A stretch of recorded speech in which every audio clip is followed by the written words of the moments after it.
This is slide 2 of our World War II unit. America acts, or doesn't. Depends on your definition of acting, I guess, during a time of war. But we will start with a discussion of an event known as Kristallnacht. It's a German word. Kristallnacht. It translates as the night of broken glass. The night of broken glass. It's November 9, 1938. November 9, 1938. And on this night, Germans will destroy more than 7,000 Jewish businesses and all of the country's Jewish synagogues as they begin their program of anti-Jewish behavior and actions. Over 30,000 Jews were rounded up and sent to concentration camps at the beginning of what will be known as Hitler's final solution. This is the event that really marks the beginning of the Holocaust. So, Kristallnacht, the night of broken glass, November 9, 1938. As German attitudes began to turn decidedly against Jews, many of them tried to flee Germany, and they headed west across the Atlantic to the United States. A number of Jewish refugees tried to get out of Germany. They tried to get out of Europe, basically. Many went to North America. There's a famous story of about 900 German Jews who, their story sort of represents the greater struggle of all Jews against Germany. These 900 Jews bought tickets on board a ship called the St. Louis, or the St. Louis.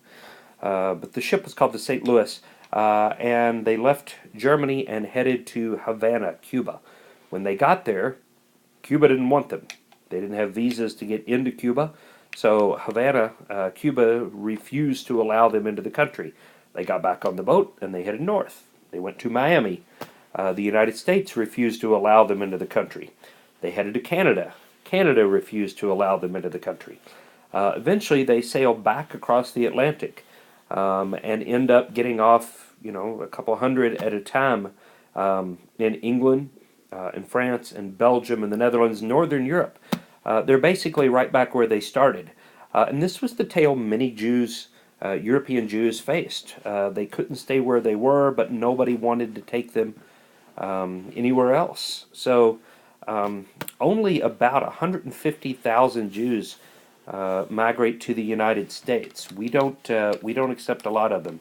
One of the low points of American history, really, there. Okay, let's turn our attention here to the Battle of Britain, a very famous battle during the war. This is an air battle.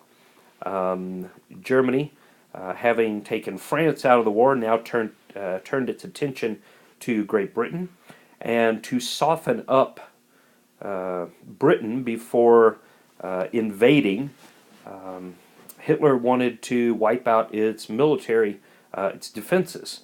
So he sends in the Air Force to do that. The Battle of Britain is an air battle that occurs over Great Britain. The British were greatly outnumbered. The Germans had 2,800 planes that they committed to destroying Britain. 2,800 German planes. The British had 600. So more than 4 times as many planes the Germans had in this battle. But the Britons will end up winning this battle for 2 big reasons. One of them, and they're really of equal importance here, really. One of them is a technological reason. The British had developed radar. If you don't have enough planes to fill the skies to find out when the enemy is coming and where they're coming from, you have to have a way to find that out. And the Germans had invented, the British had invented radar. They built radar stations all along the coast. The Germans would blow them up, the British would rebuild them. So they had these radar stations that could detect German planes. So once the British knew where the Germans were coming from, what direction, and how many, what numbers they were coming in, they could get the planes they did have into the air to intercept them. Now, the British pilots turned out were better than the German ones. But really, when you're outnumbered more than 4-1, it doesn't matter how good you are. You need some help. And the invention of radar allowed the British to fight off the Germans. Another huge advantage the British had is the stupidity of Adolf Hitler. Hitler, as the Battle of Britain went on and on for several months, Hitler began to grow more and more impatient, and he changes his strategy. He had been bombing military installations, airfields, naval ports, factories, things like that. He's been bombing military targets, but he's ready to invade now, but he can't because the Air Force hasn't done its job yet. So he changes his bombing tactics. He stops bombing military targets and he starts bombing cities, figuring, I will destroy the British will to fight. When in fact it has just the opposite effect. When Hitler starts bombing cities and killing civilians, the British become more determined than ever not to give up. Air raid sirens would go off nightly, and the British would hide. They would all rush to the nearest subway station. They would head hundreds and thousands of feet underground. Okay, maybe not thousands, hundreds of feet underground into subways. The tubes, they were called. They would go underground where the bombs didn't affect them. They would hear the bombs going off overhead, but they were deep enough underground, it didn't affect them. So very few people actually died in the bombing. But what that did was it gave the British time to rebuild. It gave them time to build more planes, to fix their airfields. And eventually, Hitler will be forced to give up on his invasion plans of Great Britain. Now, while all of that's going on, the United States is, again, more determined than ever to try to stay out of this. But opinions are dividing now. We have two groups of Americans forming. One on the side of get in, one on the side of stay out. The first group is called the CDAAA. And now that stands for the Committee to Defend America by Aiding the Allies. And I'll say it one more time for you, but you still may need to pause and rewind. Committee to Defend America by Aiding the Allies. These are the people that believe we can best defend ourselves by helping our allies in Europe, specifically Britain. So these are people who want to get in the war, but if we can't get in the war, they believe the next best thing we can do is give our allies everything they need. The other group that's arguing about this is known as America First. These are the people that say we have got to stay out of this war every way we can. Put America's problems first. The most notable supporter of the America First group is Charles Lindbergh, our famous aviator from the 1920s. Lindbergh strongly urges Americans to stay out of this war. Now, on this, you'll notice again, we have another Dr. Seuss cartoon here.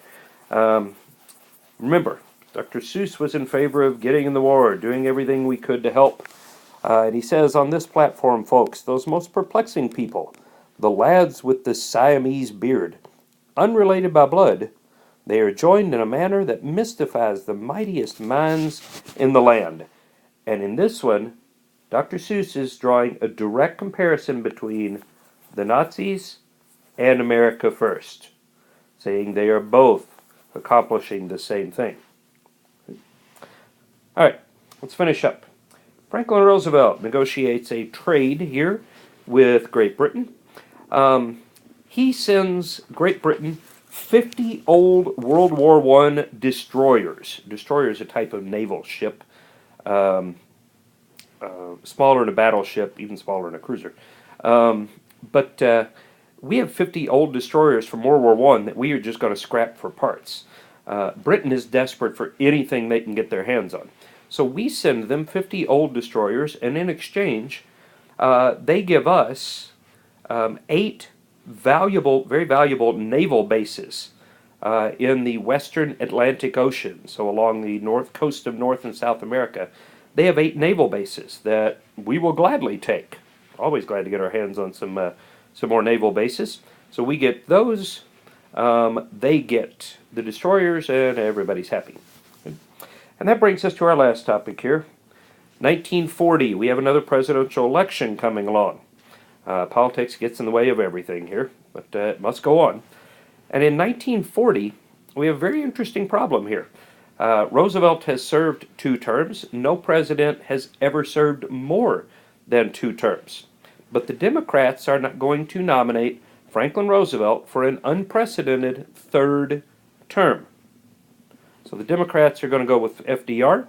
The Republicans are going to nominate a relative political newcomer from Indiana, a man named Wendell Willkie. Wendell Willkie, W-I-L-K-I-E, Wendell Willkie. And the interesting thing about Wendell Willkie is that even though the Republicans are nominating him, he used to be a Democrat. He had just recently switched parties.